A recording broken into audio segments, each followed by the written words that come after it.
ठीक है, ये सब कैसे function, command means control flow उसमें हो रहा है, ये चीजें। So I will show you an example. Just a basic addition, sum of two numbers। आप लोग बेसिक जब स्टार्ट भी किए थे तो हम लोग वही पढ़ते थे, सम ऑफ टू नंबर्स कैसे करें। तो उसी को मैं फंक्शन के थ्रू इम्प्लीमेंट करके दिखाऊंगी। उसके बाद today I will give you some practice questions, ठीक है। जस्ट आप लोग के जितना आप लोगों ने अभी तक पढ़ लिया, स्ट्रिंग्स है, एरेज है, ठीक है, फंक्शन बेस्ड, ये इन पे मैं कुछ क्वेश्चंस 10-12 दूं। This will not be considered as your assignment, okay. आपके प्रैक्टिस के लिए ये होगा, आप उनको इम्प्लीमेंट करिए, आउटपुट आपका आ रहा है कि नहीं, ठीक है। असाइनमेंट उसको सबमिशन की कोई डेडलाइन नहीं है और सबमिट करने का कोई पैरामीटर्स में भी नहीं है, ठीक है। It's just only for your practice. So today we'll discuss about function and then I'll give you the practice questions. Is that okay? Yes, ma'am. Okay. Yes, ma'am. Okay, just give me 2 moments.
Can you hear me all? Yes, ma'am. Yes, ma'am. Yes, ma'am. Good morning.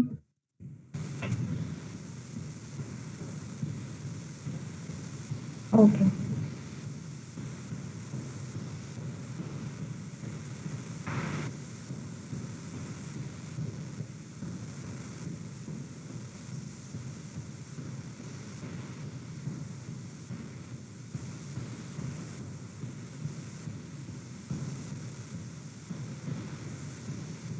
I'm presenting my screen now. Is it visible to you all? Yes, ma'am. Okay, ma'am. Yes, ma'am.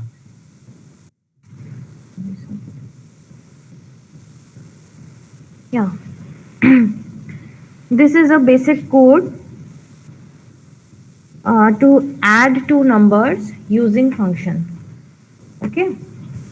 इसमें हम दो number के addition करेंगे, लेकिन हमने अब तक आप मेन फंक्शन में क्या करते थे, सिंपली दो नंबर आप एंटर कराए, मेन में ही sum equals to a plus B कर दिया, उसके बाद प्रिंट कर दिया सम, ठीक है, एडिशन हो जाता था। लेकिन यहाँ पे क्या हम कर रहे हैं, हम मेन, देखो सी प्रोग्राम है, मेन फंक्शन तो हो गए, लेकिन अब यहाँ पे मेन के अंदर एक और हम फंक्शन यूज कर रहे हैं, सम नाम का फंक्शन यूज कर रहे हैं, ठीक है। यहाँ पे ये देखो, पहला लाइन तो आपको क्लियर ही होगा, is just a header file. उसके बाद वाली आप लाइन देखिए, इंट सम देन इंट ए इंट बी, ठीक है। इसको हम कहते हैं फंक्शन डिक्लेरेशन। फंक्शन डिक्लेरेशन, जैसे कि आप वेरिएबल्स मेन फंक्शन में डिक्लेयर करते हैं ना, इंट ए इंट बी, सिमिलरली यहाँ पे भी हम डिक्लेयर कर रहे हैं।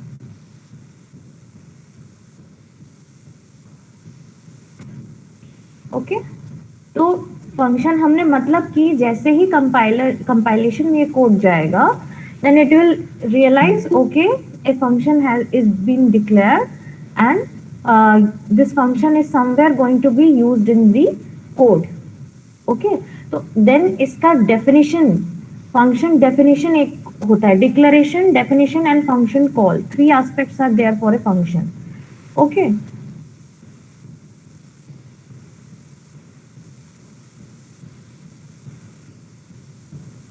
देन यहाँ पे पहला तो हमने फंक्शन डिक्लेरेशन एस्पेक्ट देख लिया। Then within the main function यहाँ पे आप देखिए ये हो रहा है फंक्शन कॉल, ठीक है, यहाँ कमेंट्स पे लिखा हुआ है function call, calling the function.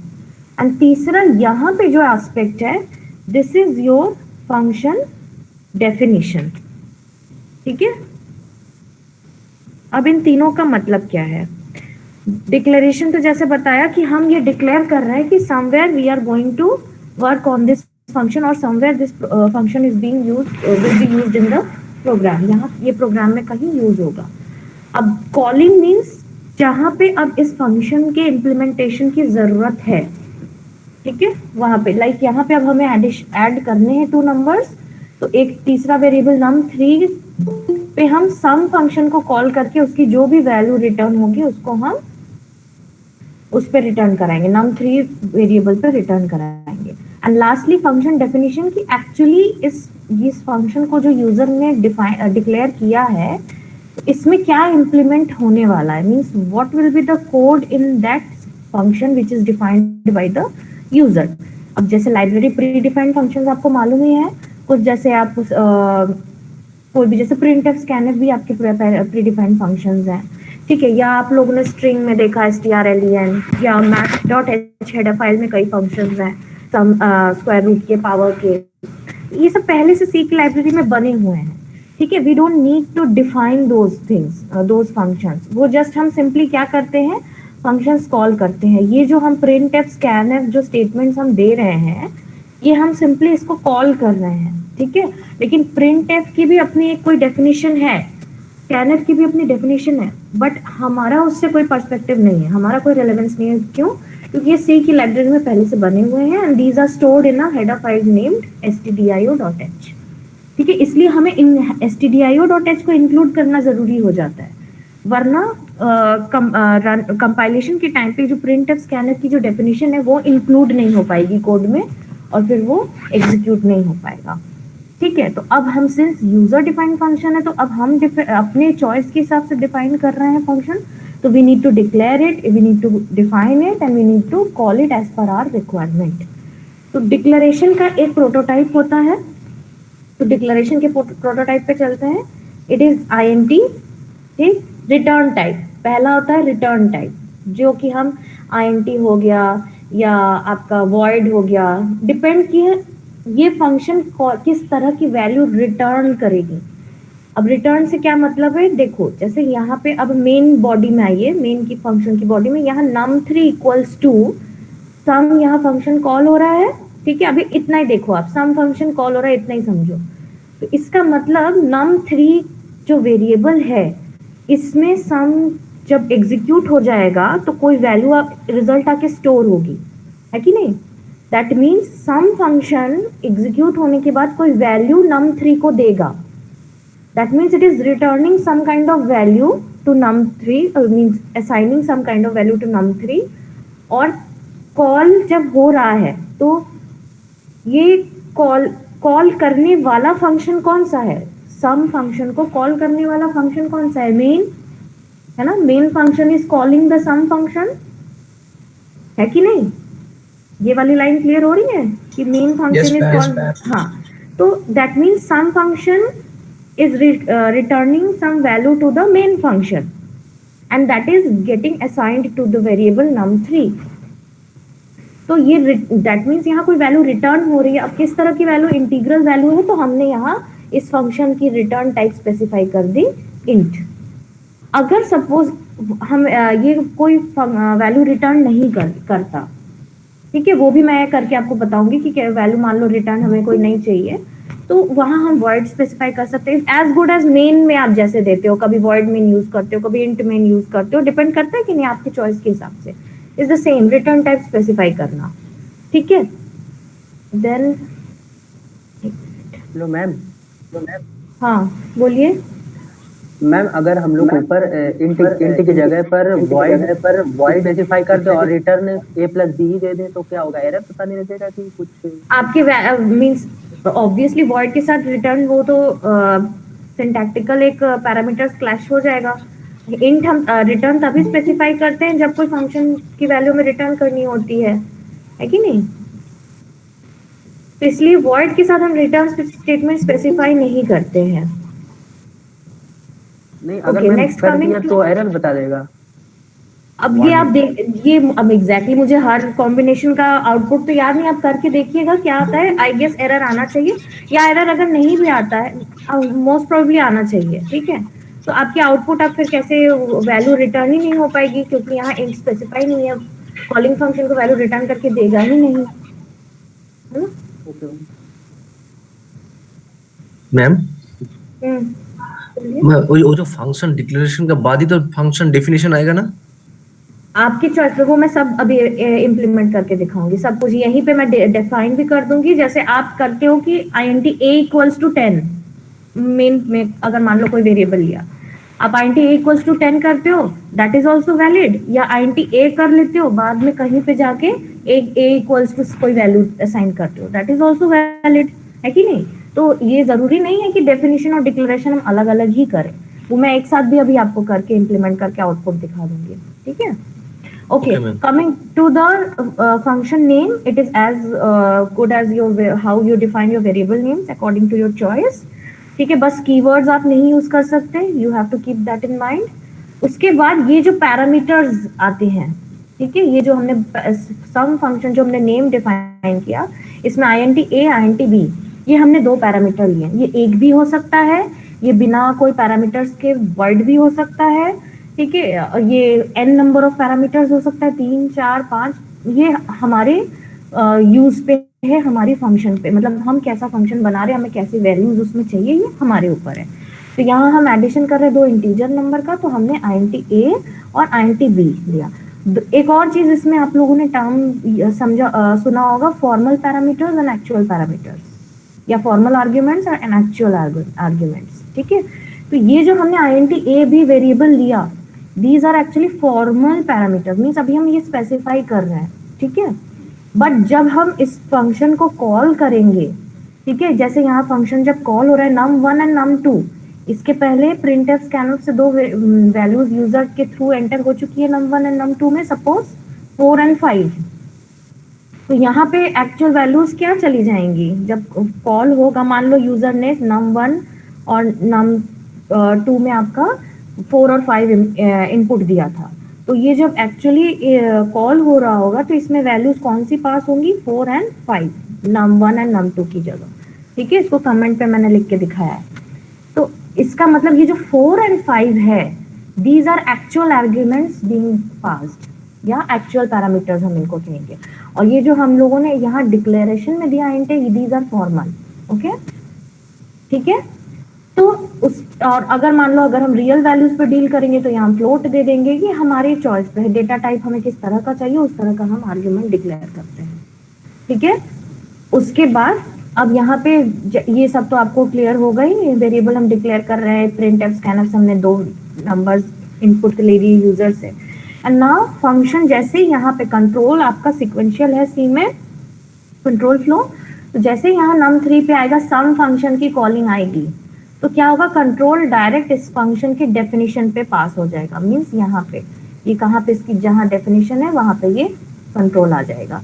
और यहाँ पे सिंपली क्या है, सम 4 5 पास हुआ ए बी की जगह, ए में 4 आ जाएगा, बी में 5 आ जाएगा, and then it will return a plus B, that is 4 plus 5 9। It will return, जब रिटर्न स्टेटमेंट एग्जीक्यूट होगा तो num3 में यहाँ पे रिटर्न वैल्यू असाइन, जो 4 + 5 9 वैल्यू असाइन हो जाएगी and it will give print. Now next printf statement है, num3 की वैल्यू जो कि 9 असाइन है वो आउटपुट में आएगा। इसको मैं रन करके दिखाऊं, एक बार दिखाती हूँ आपको। देन जो आप वेरिएशंस बोल रहे हैं वो थोड़ा एक आध मैं इम्प्लीमेंट करके दिखा दूंगी, लाइक डेफिनेशन डिक्लेरेशन एक साथ, ये सब मैं आपको इम्प्लीमेंट करके दिखा देती हूँ, ठीक है। या वॉइड करके भी कैसे हम फंक्शन कॉल करते हैं, इस तरह से भी ये चीजें हम देख लेते हैं एक बार।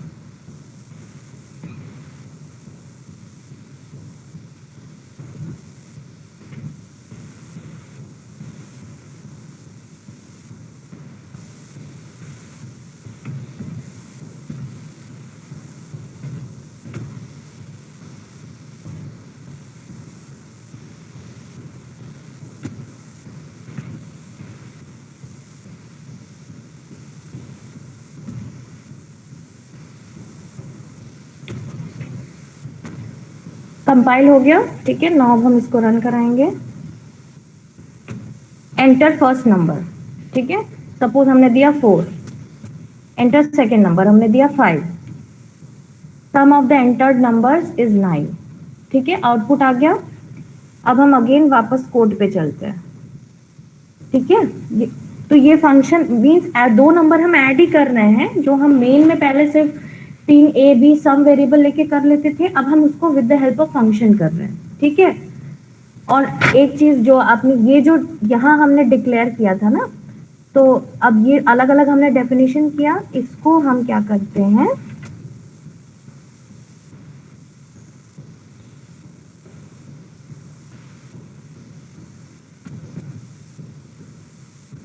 इसको हम यहीं पे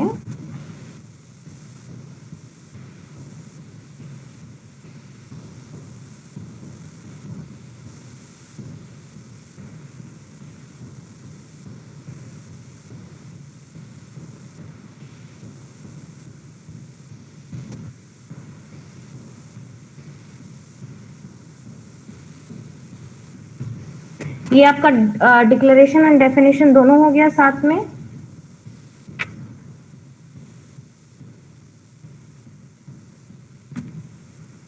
ठीक है, ओके। अब इसको रन कराते हैं।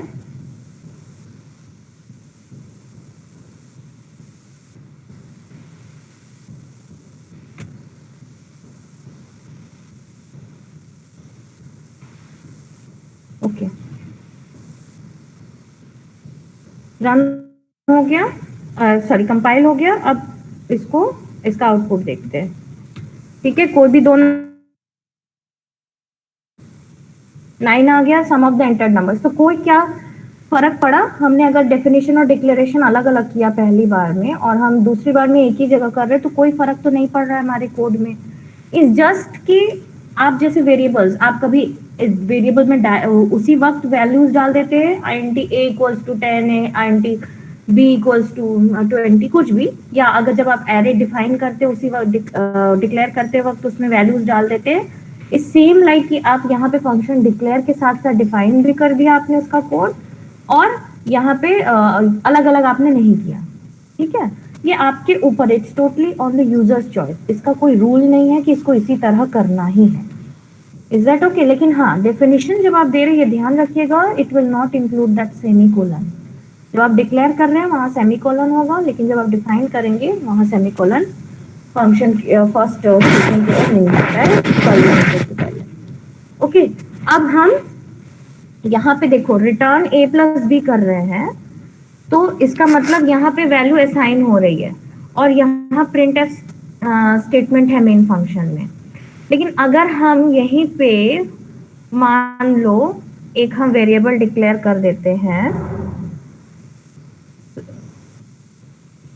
सपोज int, ठीक है, s कर देते हैं, और यहाँ पे s = a + b,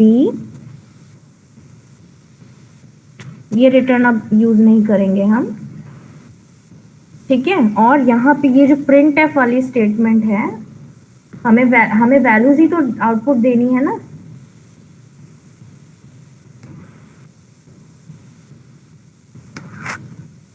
यहाँ पे वेरिएबल दूसरी हो जाएगी s, ठीक है।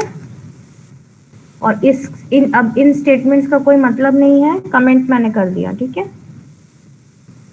इन स्टेटमेंट्स का कोई मतलब, num3 की कोई जरूरत नहीं है हमें। अब पहले समझ लीजिए आपकी कोड में क्या चेंज आया। हमने क्या किया, मेन फंक्शन में दो वेरिएबल हैं num1 एंड num2, उन दोनों को यूजर से इनपुट कराया। उसके बाद जो है हम यहाँ पे फंक्शन कॉल करेंगे, फंक्शन कॉल तो करना ही पड़ेगा, ठीक है।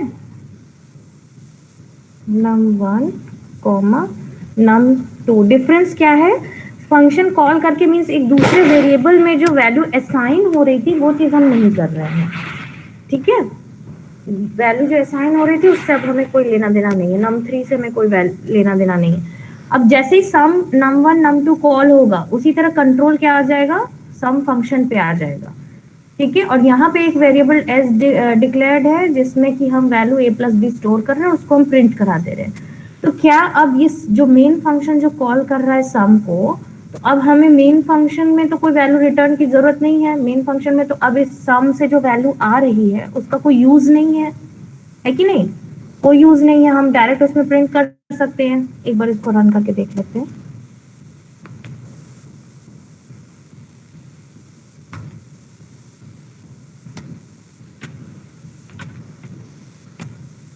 See,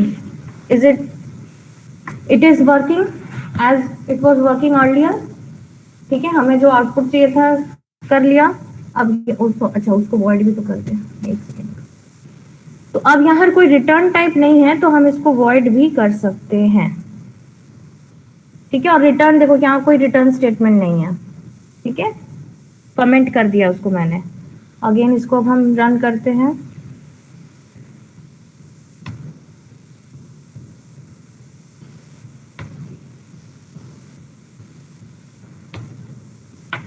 कोई सा भी नंबर ले लो, 6 + 3 9। अब अगेन हम कोड पे चलते, इसको समझिए अच्छे से। हमने क्या किया, पहले हमारा रिटर्न टाइप int था, ठीक, int था। उसके बाद int था तो एक रिटर्न स्टेटमेंट था, रिटर्न a + b।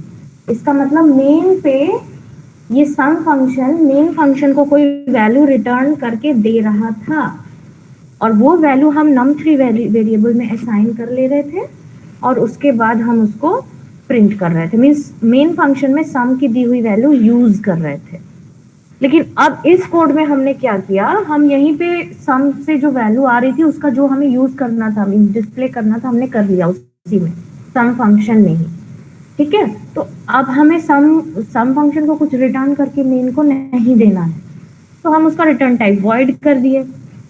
डिफरेंस आपको समझ में आ रहा है, वॉइड और इंट दोनों का एग्जांपल मैंने आपको दिखा दिया।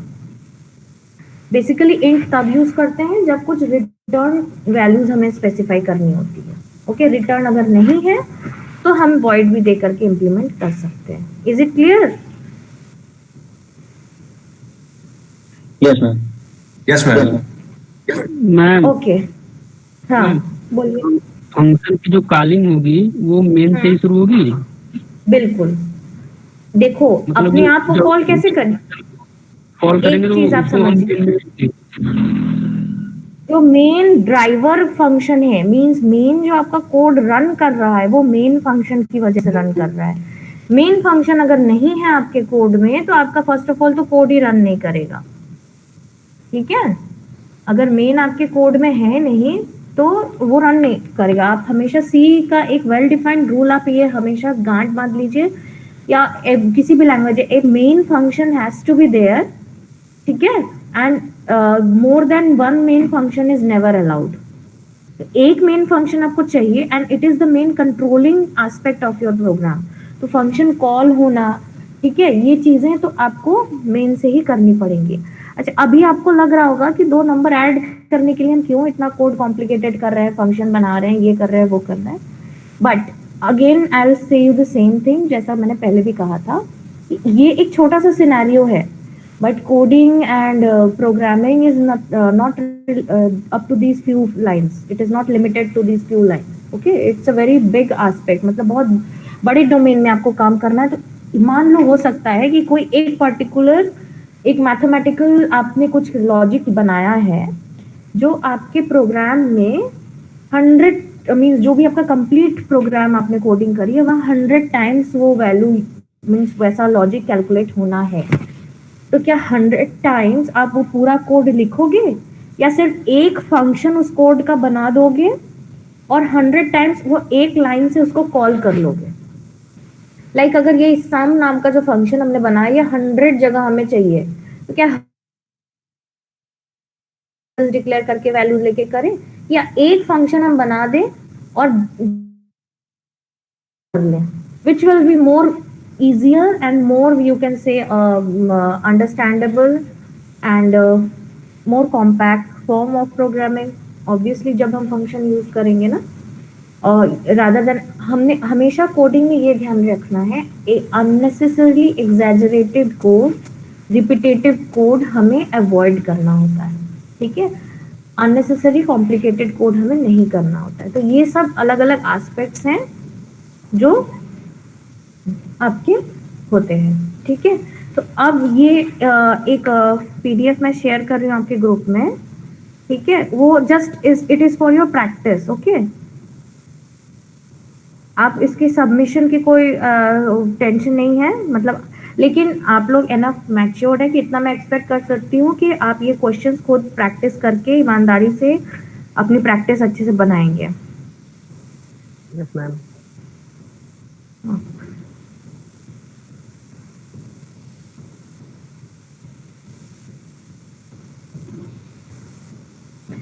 बेसिक कुछ क्वेश्चंस हैं, इस पीडीएफ को आप देखिए।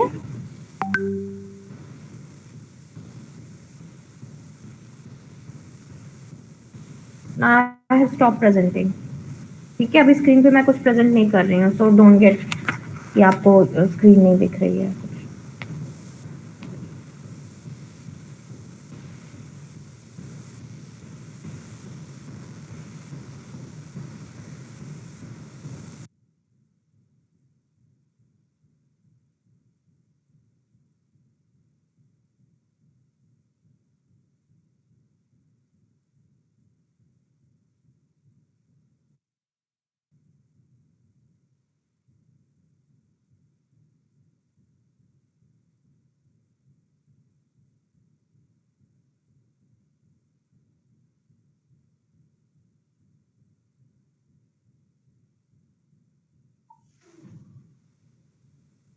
Have you all received that PDF in the group? Yes, ma'am. Yes, ma'am. Yes, ma'am. इसमें around 15 क्वेश्चंस हैं, ठीक है? देखो बेसिकली एरे, स्ट्रिंग्स और फंक्शन के पे है, ठीक है? क्योंकि एरे, स्ट्रिंग एंड फंक्शंस पे आपका कमांड हो जाएगा, तो आप without array, strings and function के कोई भी सिंपल जो अब तक आप कोड कर रहे थे वो इजीली कर लोगे, ठीक है? तो इसमें देखो और लास्ट देखो 14 क्वेश्चंस हैं, ठीक है? और लास्ट में एक स्टार बना के नोट टाइप का मैंने दिया है कि ये जो पहले 14 क्वेश्चंस हैं इनको आप जैसे ऐसे तो इम्प्लीमेंट कर लो, ठीक है? सिंपल जैसे आप मेन फंक्शन में काम करते हो, उसके बाद इनको आप फंक्शंस मींस यूजर डिफाइंड, जैसे आपने पहला अगर हम ले find out the sum of all odd and even number present inside an array list of 10 integer elements. 10 integer array आपने डिफाइन किया, ठीक है? 10 उसमें इंटीग्रल वैल्यू ले लिए, उसको आपने ऐड ऑड उसमें जो एलिमेंट्स है उनको अलग सॉर्ट करके ऐड कर दिया, इवन को अलग करके ऐड कर दिया। ये चीज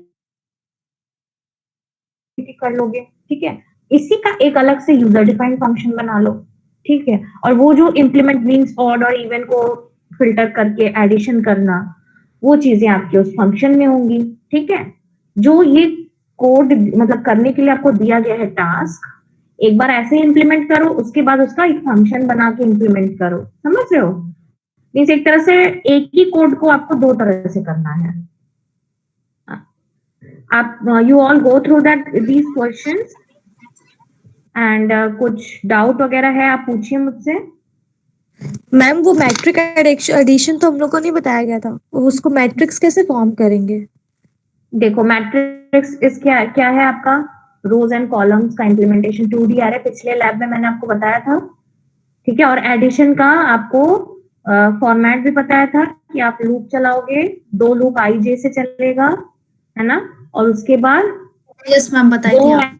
दो एरे लेंगे हम, एरे 1 एंड एरे 2, उसमें IJ एलिमेंट स्टोर होंगे, और एरे 1 प्लस एरे 2 सिंपल आप उसको लूप में चला, मींस IJ के लूप में आप उसमें मान लो थर्ड एरे ARR 3 आपने लिया, ARR of 3 of IJ equals to ARR 1 IJ plus ARR 2 IJ, simple ये करना है, ठीक है। बस यहाँ दो मल्टीप्लीकेशन कॉम्प्लिकेटेड होता है, इसलिए मैंने मल्टीप्लीकेशन नहीं दिया है, क्योंकि मल्टीप्लीकेशन मैट्रिक्स का आपको पता है कि रो का कॉल, हर रो के एलिमेंट्स का कॉलम के एलिमेंट से होता है मल्टीप्लीकेशन, तो वो थोड़ा कॉम्प्लिकेटेड हो जाता है। तो अभी के लिए जस्ट 2D एरे में इसलिए मैंने 2 सवाल दिए हैं, एक सिंपल, और ये दोनों मैंने रीड एंड डिस्प्ले तो मैंने खुद ही आपको पिछले लैब में इंप्लीमेंट करके दिखाया हुआ था, और एडिशन का आपको पूरा मैंने हिंट बता दिया था कैसे क्या करना है, ठीक है। तो इतना इसमें से इनफैक्ट वो लेंथ वाला भी मैंने आपको पिछले लैब में स्ट्रिंग लेंथ की का कोड आपको बताया था।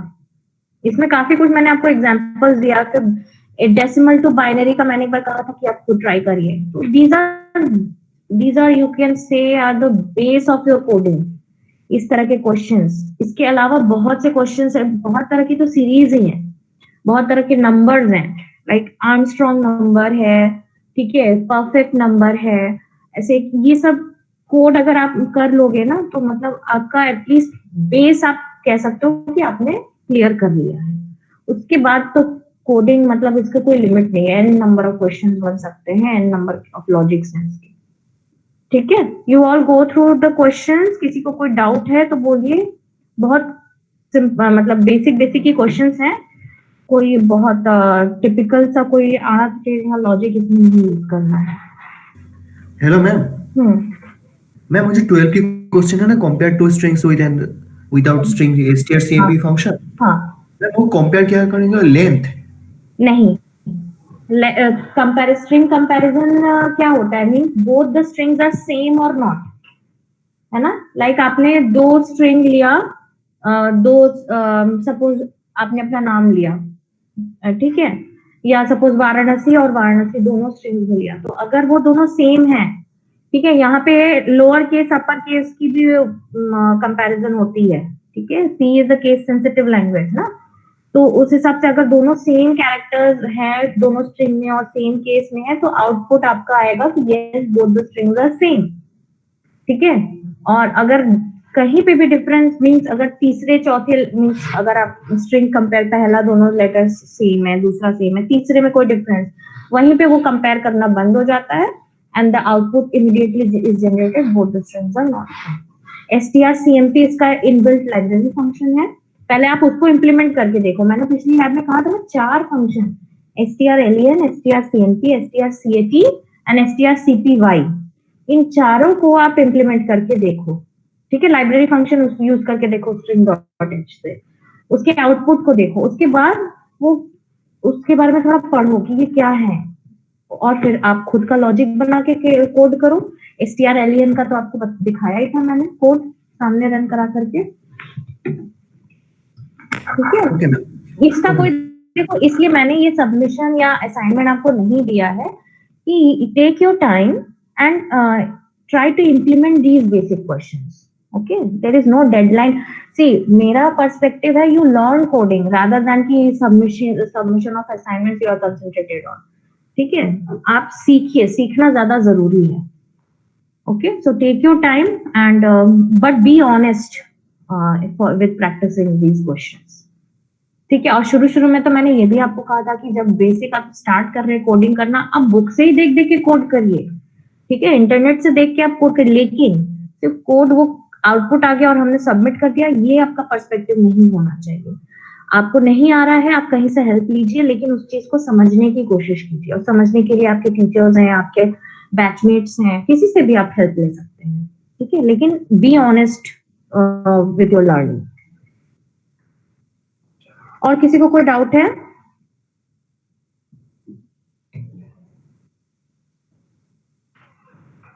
किसी को कुछ पूछना है? एनीवन?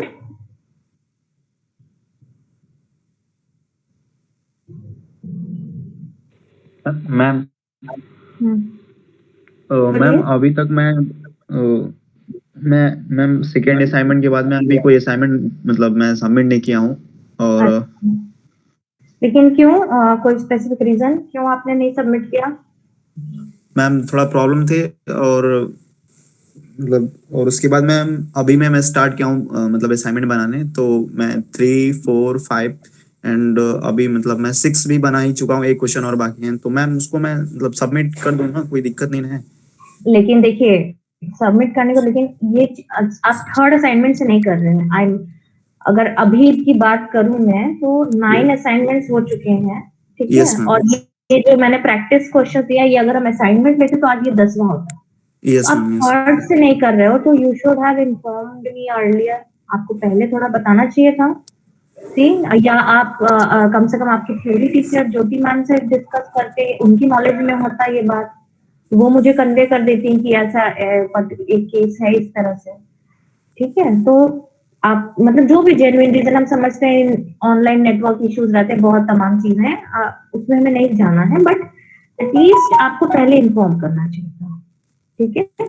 बट अभी आप जो भी जितना भी कर रहे हैं आप सबमिट करते जाइए उसको, ठीक है? Okay ma'am.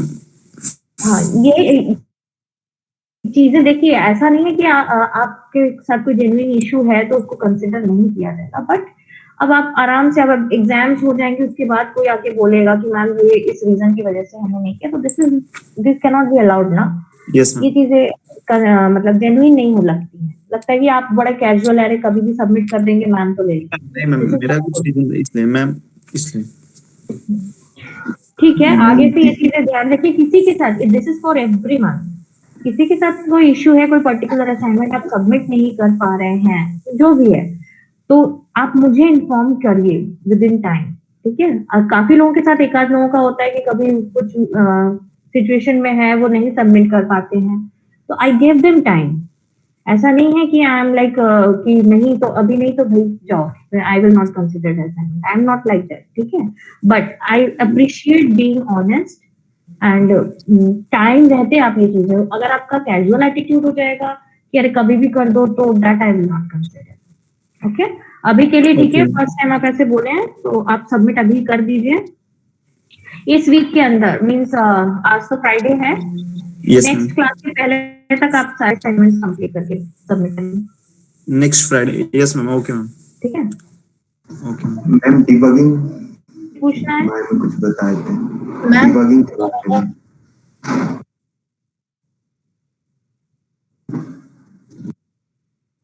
डिबगिंग पूछ रहे हैं मैम।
मैम मैम तो वही क्या?